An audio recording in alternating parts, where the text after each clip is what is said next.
I'll give you. Psst. Hey, Eugene. Hi, Stan. My brother Stan. He's okay. You'll like him. What are you doing home so early? Is Pop home yet? No. Did you ask about the tickets? What tickets? For the Yankee game. You said your boss knew this guy who could get us passes. You didn't ask him? Well, me and my boss had other things to talk about. I'm in trouble, Huge. I mean, really big trouble. This really shocked me.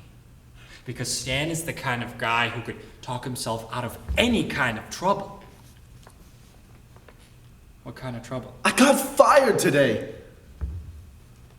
Fired? You mean for good? You don't get fired temporarily. It's permanent. It's a lifetime firing. Why? What happened? Well, it was on account of Andrew, the colored guy who sweeps up.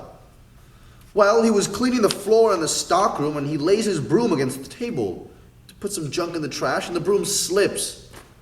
Knocks a can of linseed oil all over the table and ruins 3 brand new hats right out of the box.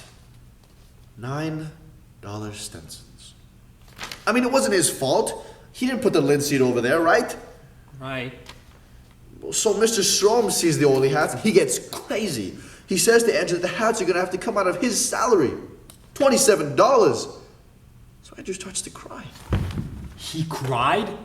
42 years old. He's balling all over the stockroom. I mean, the man hasn't got too much furniture upstairs anyways, but I mean, he's a really sweet guy. And he brings me coffee, always laughing, telling me jokes. I mean, I never understand them, but I laugh anyways. Make him feel good, you know? Yeah. Anyway, I say to Mr. Strom, I didn't think that was fair. It wasn't Andrew's fault. You said that to him? Yeah, sure, why not? So Mr. Strom says, "You want to pay for the hats, big mouth?" So I said, "No, I don't want to pay for the hats." So he says, "Then mind your own business, big mouth." Holy mackerel! Yeah, so Mr. Strom looks at me like friggin' machine gun bullets are coming out of his eyes. And then he calmly sends Andrew over to the factory to pick up 3 new hats, which is usually my job. But guess what Mr. Strom tells me to do? What? He tells me to sweep up. He says, for this week, I'm the cleaning man. I can't believe it. Yeah, everybody's watching now, waiting to see what I'm gonna do. Even Andrew stopped crying and watched.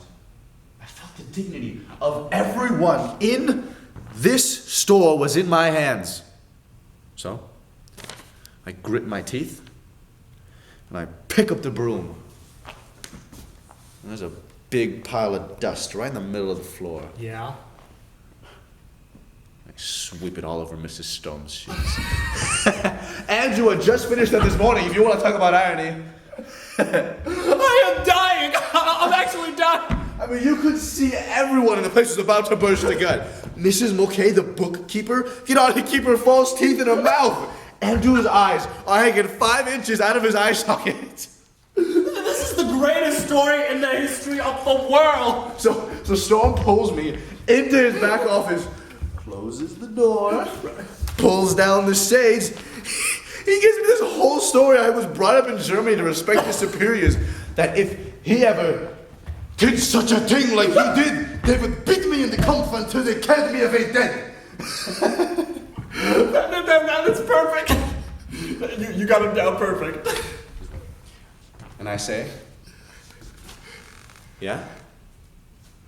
But we're not in Germany, are we, old buddy? You said that to him? No. I mean, I said it in my head. I don't want to go too far. I was wondering. I mean, anyway, he says he always liked me and he always thought I was a good boy and that he was going to give me one more chance. He wants a letter of apology. And that if the letter of apology isn't on his desk by 9 o'clock tomorrow morning, well, I can consider myself fired. I would have a heart attack. What would you say? Well, I said I wasn't going to apologize if Andrew still had to pay for the hats. He said that it was between him and Andrew and that he expected the letter from me in the morning. So I said goodnight. Walked out of his office, got my hat, and went home. 10 minutes early. I'm sweating. I swear to God, I'm sweating all over. I mean, I don't know why I did it. I just got so mad. It wasn't fair.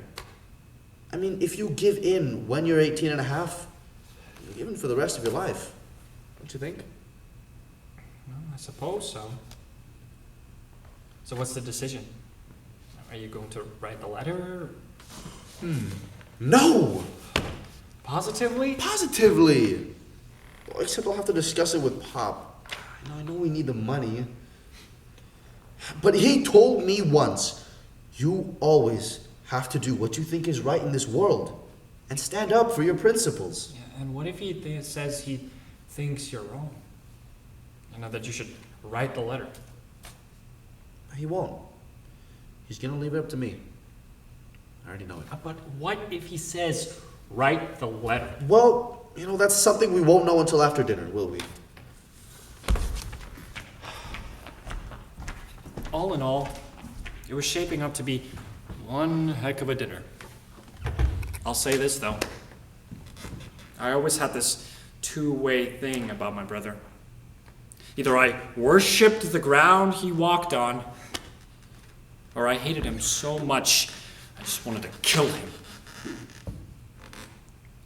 That's how I feel about him today.